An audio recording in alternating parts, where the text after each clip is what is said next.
C'est la première application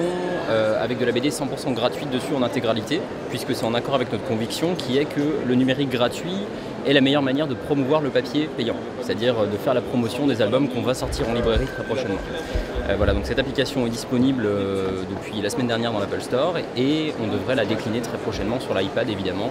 et sur d'autres types de terminaux mobiles ensuite. Lutter contre le piratage, c'est même pas tant la question pour nous, puisque vu que le contenu est disponible gratuitement pour tous, il n'y a aucun intérêt à le pirater, on perdrait simplement en confort de lecture par rapport aux outils que nous on fournit. Ce qui compte vraiment, c'est que plus on diffuse du contenu, plus on le rend accessible à tous et plus on met en place des mécanismes qui permettent de le partager facilement avec ses proches, plus on se base sur du marketing viral pour promouvoir les albums. Le tout a été de faire adhérer les auteurs à cette vision que l'on a nous et tous nos auteurs y ont adhéré, sinon on ne proposerait pas leur contenu bien évidemment. Et donc ils sont, voilà, c'est des auteurs qui, faut savoir que c'est quand même des auteurs qui sont majoritairement jeunes vu qu'on se positionne comme un découvreur de talent. Donc des auteurs jeunes, généralement assez technophiles, grands utilisateurs du web parce qu'ils bloguent beaucoup. Ce que nous disent les gens aujourd'hui, c'est que globalement ils considèrent la BD numérique soit comme un gadget, donc il y en a qui sont vraiment complètement réticents à ça, soit comme un complément, c'est-à-dire qu'ils aiment bien effectivement le côté immédiateté, le côté c'est sympa, on peut l'avoir avec soi n'importe où, n'importe quand dans le métro, mais en tout cas ça reste un complément du papier et le papier demeure quand même vraiment, voilà, c'est-à-dire que c'est ce qui vient concrétiser l'objet, c'est-à-dire c'est vraiment, ça matérialise le contenu tout simplement. Notre ligne éditoriale, c'est toujours donc une combinaison de ce que nous disent les internautes grâce au site internet et ce que nous on veut sortir. Et donc on se positionne, et généralement ça tombe bien parce qu'on est quand même relativement d'accord avec les internautes, donc c'est plutôt une bonne chose. On se positionne vraiment sur de la bande dessinée indépendante, mais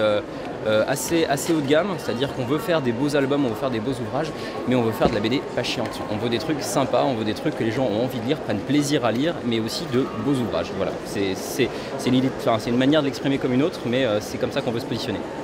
Pour l'instant, il y a uniquement, c'est une première version de l'application, il y a uniquement